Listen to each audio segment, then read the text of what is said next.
नमस्कार, बुलेटिन में आपका स्वागत है। मैं हूं आपके साथ लक्ष्मी राजपूत। बुलेटिन की शुरुआत करेंगे बड़ी खबर के साथ। ये बड़ी खबर दिल्ली से। केंद्रीय ट्रेड यूनियन के एक फोरम ने बुलाया भारत बंद। सरकार की नीतियों के खिलाफ भारत बंद। लोगों को प्रभावित करने वाली नीतियों के खिलाफ भारत बंद। बैंकिंग सेक्टर ने भी किया हड़ताल का समर्थन। केंद्रीय ट्रेड यूनियन के एक फोरम ने 28 मार्च और 29 मार्च को भारत बंद की घोषणा की है। भारत बंद का आह्वान मोदी सरकार की उन नीतियों के खिलाफ किया जा रहा है जिनसे कर्मचारी, किसान और आम जनता प्रभावित हो रही है। अखिल भारतीय बैंक कर्मचारी संघ ने फेसबुक पर लिखा कि बैंकिंग सेक्टर भी इस हड़ताल में शामिल होगा। केंद्रीय ट्रेड यूनियन को एक फोरम ने बुलाया भारत बंद। सरकार की नीतियों के खिलाफ करेंगे भारत बंद। लोगों को प्रभावित करने वाली नीतियों के खिलाफ भारत बंद। बैंकिंग सेक्टर ने भी इस हड़ताल को समर्थन दिया है। केंद्रीय ट्रेड यूनियन के एक फोरम ने 28 मार्च और 29 मार्च को भारत बंद की घोषणा की है। भारत बंद का आह्वान मोदी सरकार की उन नीतियों के खिलाफ किया जा रहा है जिनसे कर्मचारी, किसान और आम जनता प्रभावित हो रही है। अखिल भारतीय बैंक कर्मचारी संघ ने फेसबुक पर लिखा कि बैंकिंग सेक्टर भी इस हड़ताल में शामिल होगा। केंद्रीय ट्रेड यूनियन के एक फोरम ने 28 और 29 मार्च को भारत बंद की घोषणा की है। भारत बंद का आह्वान मोदी सरकार की उन नीतियों के खिलाफ किया जा रहा है जिनसे कर्मचारी, किसान और आम जनता प्रभावित हो रही है। अखिल भारतीय बैंक कर्मचारी संघ ने फेसबुक पर लिखा कि बैंकिंग सेक्टर भी इस हड़ताल में शामिल होगा। ये बड़ी खबर, बड़ी और अहम जानकारी आपको बता रहे हैं। दिल्ली से केंद्रीय ट्रेड यूनियन के एक फोरम ने बुलाया भारत बंद। सरकार की नीतियों के खिलाफ करेंगे भारत बंद। लोगों को प्रभावित करने वाली नीतियों के खिलाफ भारत बंद। बैंकिंग सेक्टर ने भी इस हड़ताल को दिया समर्थन। ये बड़ी और अहम जानकारी टीवी स्क्रीन पे आपके सामने। दिल्ली से केंद्रीय ट्रेड यूनियन के एक फोरम ने बुलाया भारत बंद। भारत बंद करने की घोषणा की है। 28 और 29 मार्च को भारत बंद की घोषणा की गई है। सरकार की नीतियों के खिलाफ भारत बंद की घोषणा। भारत बंद का आह्वान मोदी सरकार की उन नीतियों के खिलाफ किया जा रहा है जिनसे कर्मचारी, किसान और आम जनता प्रभावित हो रही है। अखिल भारतीय बैंक कर्मचारी संघ ने फेसबुक पर लिखा कि बैंकिंग सेक्टर भी इस हड़ताल में शामिल होगा। सरकार की नीतियों के खिलाफ भारत बंद की घोषणा की गई है। केंद्रीय ट्रेड यूनियन के एक फोरम ने 28 और 29 मार्च को भारत बंद की घोषणा की है। ये बड़ी और अहम जानकारी आपको दिल्ली से बता रहे हैं। केंद्रीय ट्रेड यूनियन के एक फोरम ने बुलाया भारत बंद।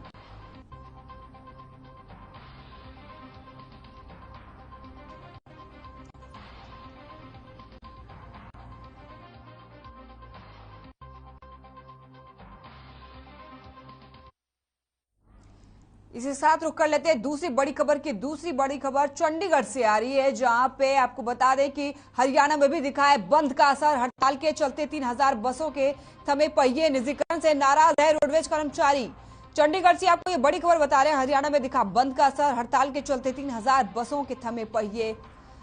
ये बड़ी खबर आपको चंडीगढ़ से बता रहे हैं। हरियाणा में दिखा बंद का असर। हड़ताल के चलते 3000 बसों के थमे पहिए, यानी कि 3000 बसें नहीं चल रही हैं। ये बड़ी खबर आपको चंडीगढ़ से बता रहे हैं। हरियाणा में दिखा बंद का असर। हड़ताल के चलते 3000 बसों के पहिए थम गए हैं। ये बड़ी खबर आपको चंडीगढ़ से बता रहे हैं। हड़ताल के चलते 3000 बसों के थमे पहिए। ये बड़ी खबर चंडीगढ़ से। हरियाणा में दिखे बंद के असर। हड़ताल के चलते 3000 बसों के थमे पहिए। हरियाणा में भी दिखा ये बंद का असर। हड़ताल के चलते 3000 बसों के थमे पहिए। निजीकरण से नाराज है रोडवेज कर्मचारी।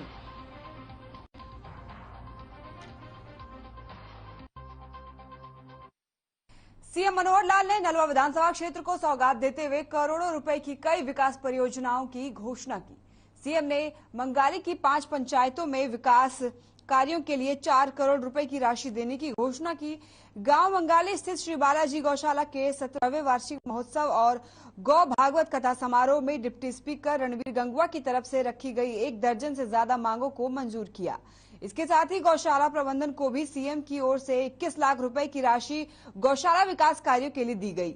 मुख्यमंत्री ने मंगाली में राजकीय महाविद्यालय का भी शिलान्यास किया और क्षेत्रवासियों को एक बड़ी सौगात दी। सीएम ने कहा कि इस महाविद्यालय के बनने से न केवल मंगाली की 5 पंचायतों बल्कि पूरे नलवा विधानसभा क्षेत्र के छात्र छात्राओं को शिक्षा ग्रहण करने के लिए दूर नहीं जाना पड़ेगा। मुख्यमंत्री ने महाविद्यालय के त्वरित निर्माण के लिए अधिकारियों को जरूरी दिशा निर्देश भी दिए।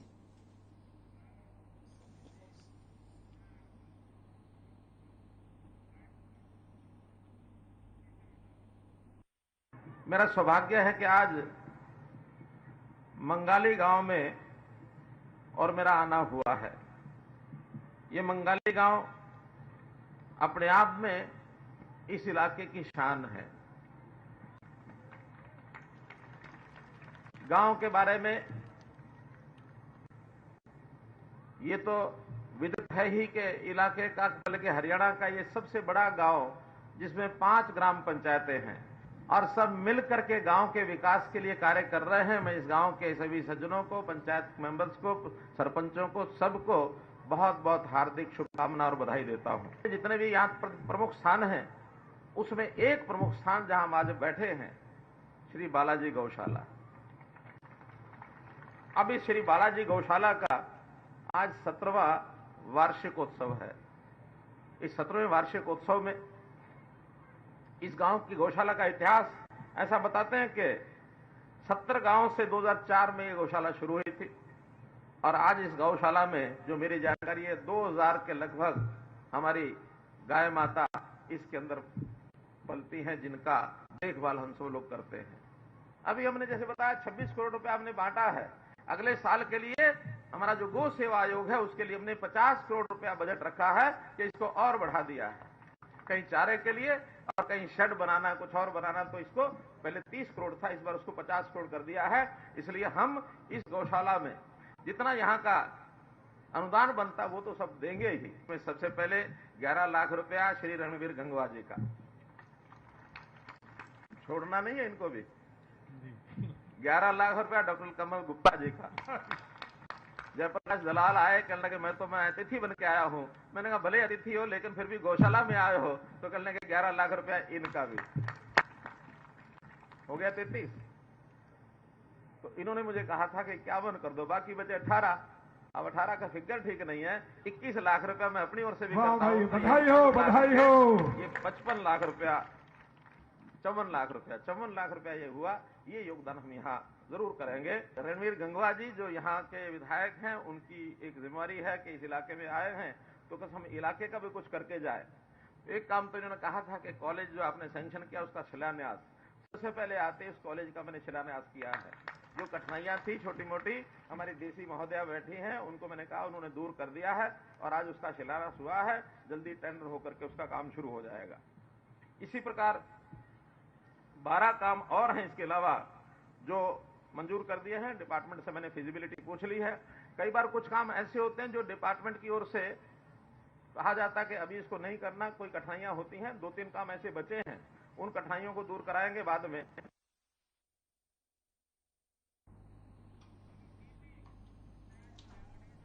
अहमदाबाद पहुंचे मुख्यमंत्री मनोहर लाल ने सूरजकुंड में विदेशी प्रतिनिधियों के साथ बैठक की और बैठक में सांस्कृतिक गतिविधियों और पर्यटन के विकास को लेकर चर्चा की गई, जिसके बाद सीएम ने कहा कि दक्षिण अमेरिकी देशों और कैरेबियन सागर क्षेत्रों के देशों के साथ पीएम मोदी के कार्यकाल के दौरान सहयोग संबंध और भी बढ़े हैं। नीति आयोग के अनुसार निर्यात की दृष्टि से हरियाणा अग्रणी राज्यों में शामिल है और साथ ही सीएम ने कहा कि उनकी सरकार गांधी के पद चिन्हों पर चलते हुए समाज के निचले पायदान पर खड़े व्यक्ति तक जन कल्याणकारी योजनाओं का लाभ पहुंचाएगी।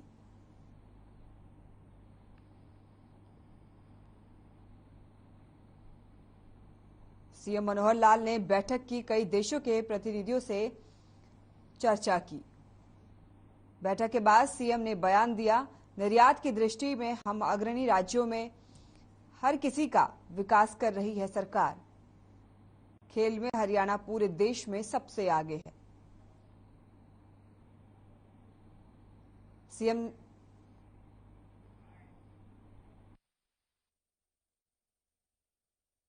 लैटिन अमेरिकन कंट्रीज के साथ आज हमारी एक राउंड टेबल एक मीटिंग हुई है और कुल मिलाकर के एक बिजनेस मीटिंग थी भले ही कहने को B2B बिजनेस टू बिजनेस कहते हैं, G2G गवर्नमेंट टू गवर्नमेंट कहते हैं, लेकिन आज हमने इनको कहा H2H मीटिंग हम कर रहे हैं हार्ट टू हार्ट रिलेशन बनाने के लिए, ताकि इन लोगों ने बहुत उस सारे विषय में अपने आप को पार्टिसिपेट किया और बायलैटरल रिलेशंस हमारे कैसे मजबूत बने इस पर खुल करके चर्चा हुई है। खास करके ये जो मेला है 8 मेला 35th, इसके अंदर भी पार्टिसिपेट इन लोगों ने किया है और इसको बहुत सराहना की गई है और आगे के लिए भी इसमें भरपूर सहयोग करने की बात इन्होंने कही है। तो इस प्रकार की मीटिंग्स का दोनों तरफ उन कंट्रीज को भी और हरियाणा को भी बहुत बड़ा लाभ होगा निश्चित रूप से। मुझे सबसे अधिक प्रसन्नता है कि मुख्यमंत्री जी ने पहली बार MEA के साथ इस तरीके की कोलैबोरेशन की और जिस प्रकार से उन्होंने हरियाणा का विकास किया है वही सबसे बड़ा संदेश है। और देश के लिए मुझे लगता है MEA का जो काम है, जो मेरा एक डिपार्टमेंट है, वो डिपार्टमेंट का काम ही कोऑर्डिनेटिंग डिपार्टमेंट है। और जब कोई भी, चाहे इकोनॉमिक कोलैबोरेशन हो चाहे कल्चरल कोलैबोरेशन हो, वो जमीन पर होनी होती है। तो राज्य सरकारों की भागीदारी बहुत आवश्यक है। मुझे हद से ज्यादा उत्साहित हूं मैं और प्रसन्नता है कि मनोहर लाल खट्टर जी द्वारा जो काम किया जा रहा है हरियाणा में और दिल्ली के साथ इतनी नजदीकी है कि वो देश को आगे बढ़ाने में कामयाब होगा, क्योंकि जब राज्य आगे बढ़ते हैं तो देश खुद ब खुद आगे बढ़ता है और हरियाणा ने ये करके दिखाया है। तो चाहे वो खेलों का विषय हो, तो जमैका के साथ अगर आपकी कोलैबोरेशन होती है और हरियाणा अधिक मेडल लेता है तो भारत खुद ब खुद ज्यादा मेडल लेगा और बेहतर एथलीट्स पैदा होंगे। अगर कल्चरल हेरिटेज की बात हो तो चाहे वो राखी गढ़ी हो या सूरज कुंड खुद हो या अन्य ऐसे सरस्वती कुंड हो, ऐसे पूरा एक कॉरिडोर है जिसपे हम कोलैबोरेट कर सकते हैं और इन लोगों को अपने असली इतिहास से वाकिफ करा सकते हैं। कृषि पशुपालन और मत्स्य मंत्री जेपी दलाल ने हलके के सिवानी की श्री कृष्णा प्रणामी धर्मशाला में अधिकारियों की बैठक ली और इस बैठक में झींगा पालन को बढ़ावा देने के लिए किसानों को सरकार की नीतियों की जानकारी दी। कृषि मंत्री ने कहा कि MSP पर 1 अप्रैल से खरीद शुरू की जाएगी और जिसके लिए सभी को निर्देश दे दिए गए हैं। वहीं प्रदेश में तीसरे मोर्चे गठन पर कृषि मंत्री ने कहा, वीरेंद्र सिंह का सामाजिक कार्यक्रम था, प्रदेश में तीसरे मोर्चे की अभी कोई आहट नहीं है।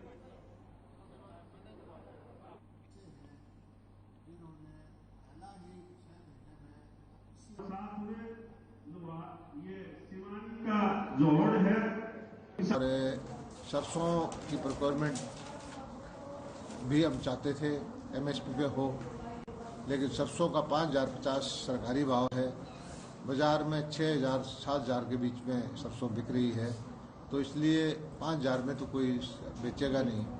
और खुशी की बात है कि किसान को इस बार अच्छा भाव मिल रहा है, इसी किसान की खुशी में हमारी खुशी है। नहीं, ये तो मोर्चा कुछ नहीं था, एक 50 साल राजनीति के हुए थे, उस उपलक्ष्य में कार्यक्रम हुआ था और ये सामाजिक कार्यक्रम था। इसमें मुझे कोई लगता नहीं कि राजनीति की कोई बात थी। जिनका शुभागमन हमारे बीच हो चुका है। पूंडरी पहुंचे हरियाणा व्यापार मंडल के अध्यक्ष बजरंग दास गर्ग पत्रकारों से रूबरू हुए और इस दौरान उन्होंने कहा कि सरकार पेट्रोल के दाम रोज बढ़ा रही है, जिससे बाजार में बिकने वाला सभी सामान महंगा हो जाता है, क्योंकि डीजल की बढ़ती कीमतों से ट्रांसपोर्ट महंगा हो जाता है और जिससे दुकानदार को सामानों के दाम बढ़ा देते हैं। और उन्होंने कहा कि सरकार को महंगाई को काबू में करना चाहिए। एक्टिविटी बहुत तेज थी और एक जगह 20 आदमी को 25 आदमी को लेकर पहुंचना की बात नहीं थी। एक फंक्शन में थोड़ी सी समस्या इस टाइम महंगाई की है और बेरोजगार की। सरकार से यही मांग है कि बेरोजगारी और महंगाई पर अंकुश लगाए और व्यापार व उद्योग को बढ़ावा देने के लिए कठोर से कठोर कदम उठाए। उसमें कई चीजें हैं, उद्योग कैसे बढ़ेगा, व्यापार कैसे बढ़ेगा, उसलिए जरूरी है सबसे पहले उद्योगों को बढ़ावा देने के लिए सस्ती बिजली के बिल, उद्योग लगाना सस्ती जमीन और व्यापारियों को कम ब्याज पर लोन सरकार देगी।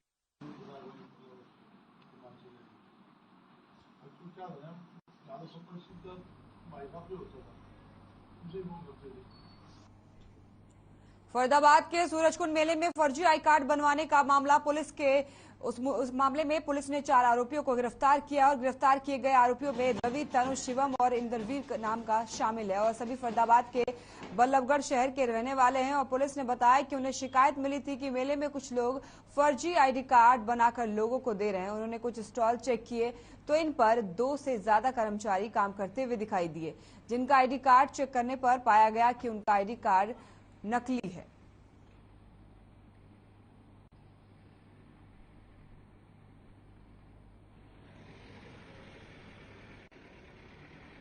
मेले में ये 3 की ड्यूटी, तो ये ड्यूटी तो पास ये डुप्लीकेट फर्जी बनाया करते, दुकानदारों को प्रोवाइड कराया करते। जो स्टॉल थी है वहाँ पर उनको स्टॉल वालों को बुलाया? हाँ, उन्होंने स्टॉल वालों से संपर्क करके उनको ये कार्ड बना के नकली दिया करते डुप्लीकेट। कितने दे चुके थे अब तक ये हमारे नजर में आए हैं अभी 35 के आसपास आए हैं। 35 के आसपास इन्होंने स्टॉल यानी इन्होंने अलॉट कर दिया क्या? नहीं, इन्हें कार्ड बनाए के यूज उनको अंदर मेले में देने का प्रयास करें। अच्छा।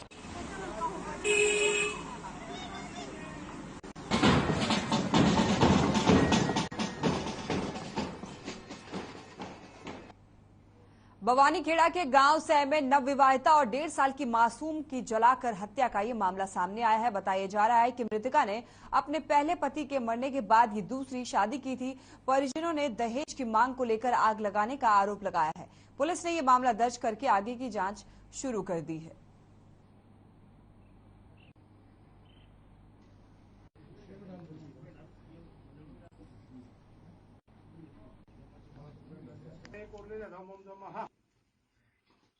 हमें आज दिन में करीब 1 बजे के आसपास कंट्रोल रूम से सूचना मिली कि गांव सै में एक लेडीज ने के आग लग के और वो जल के मर गई है।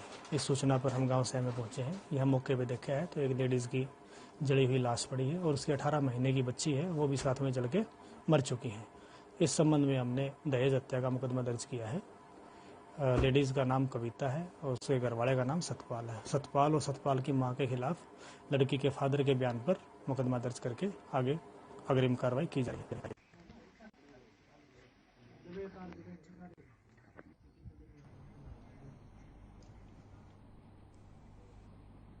झज्जर के सलावास रोड पर एक युवक मृत अवस्था में पाया गया। सूचना के आधार पर पुलिस मौके पर पहुंची तो मृतक के परिजन वहां मौजूद मिले। वहीं पुलिस ने शव को कब्जे में लेकर पोस्टमार्टम के लिए अस्पताल भिजवाया। पुलिस को दी शिकायत में मृतक की पत्नी ने बताया कि उसके पति का प्लॉट और दुकान के पैसों को लेकर कोसली के निवासी जितेंद्र से तनाव चल रहा था। जितेंद्र ने उन्हें पैसे देने से मना कर रहा था, जिससे तंग आकर उसके पति ने जहरीला पदार्थ खाकर अपनी जीवन लीला समाप्त कर ली। उम्र कितने की होगी?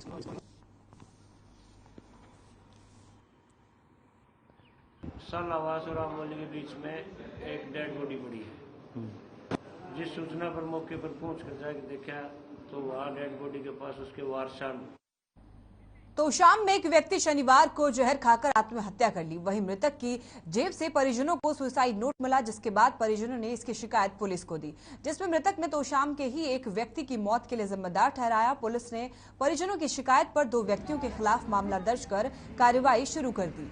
वहीं रविवार को परिजनों ने शव को अपने घर के सामने रखकर मामले में शामिल लोगों की गिरफ्तारी की मांग की और जिसके बाद कार्यवाहक थाना प्रभारी ने मौके पर पहुंचे 10 दिन का समय मांगा, जिसके बाद परिजनों ने शव का दाह संस्कार किया।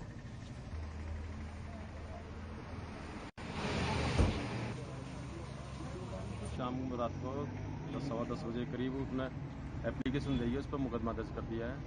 मुकदमा दर्ज करके तफ्तीश शुरू कर दी और डेड बॉडी का पोस्टमार्टम कराया। उसके बाद डेड बॉडी घर वाले के हवाले कर दिया।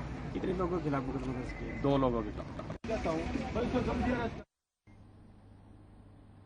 झज्जर की दुलीना जेल में से हत्या के मामले में बंद कैदी को संदिग्ध परिस्थिति में मौत हो गई और बता दें कि जेल में दीवार के निर्माण का कार्य चल रहा था और उसी के लिए ट्रैक्टर ट्रॉली में सामान आया हुआ था। जेल प्रशासन के अनुसार मृतक कैदी ने अचानक से ट्रैक्टर को स्टार्ट किया और तेज गति से चलाने लगा, जिसके बाद उसने ट्रैक्टर से कूदकर अपने सिर ट्रैक्टर के नीचे रख दिया, जिससे उसकी मौत हो गई। वहीं मृतक कैदी के परिजनों ने जेल प्रशासन पर लापरवाही का आरोप लगाया है और मामले में जांच की मांग की है। उन्होंने लिखित रूप से जज को शिकायत दी ताकि मामले की निष्पक्षता से जांच हो सके।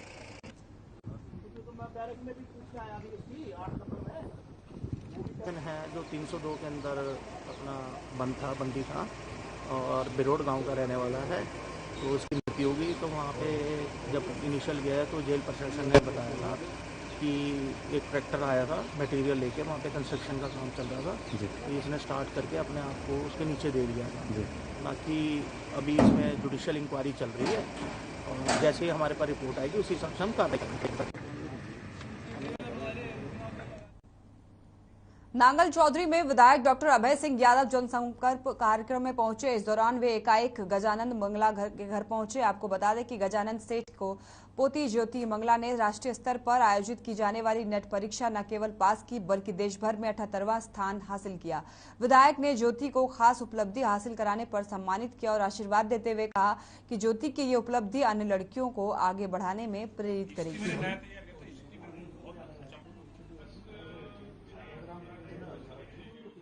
अब उसने नेट क्वालिफाई किया और इंटेलिजेंट बच्ची है, उसको मोटिवेट करने के लिए उसके घर गए थे और वो लड़की होनहार है, बहुत मेहनती है, उसके उज्जवल भविष्य की मैं कामना करता हूँ।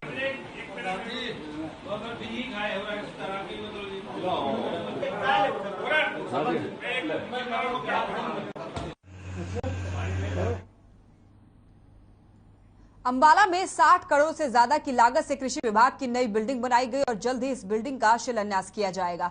आपको बता दें कि इस बिल्डिंग में कृषि विभाग से संबंधित सारे विभागों के दफ्तर शिफ्ट होंगे, जिससे किसानों को अपने कामों के लिए अलग अलग दफ्तरों के चक्कर नहीं काटने पड़ेंगे और किसानों ने भी इसका स्वागत किया है। उन्होंने कहा है कि ये सरकार का एक अच्छा कदम है, अब हमें अपने कामों के लिए दफ्तर दर भटकना नहीं पड़ेगा।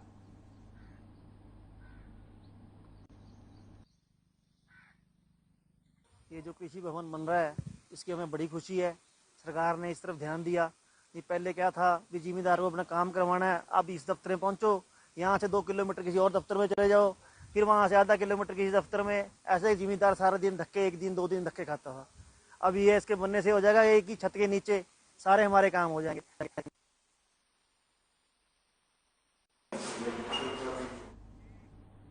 चलिए फिलहाल के लिए बुलेटिन में बस इतना ही। देखते रहिए हर खबर। नमस्कार।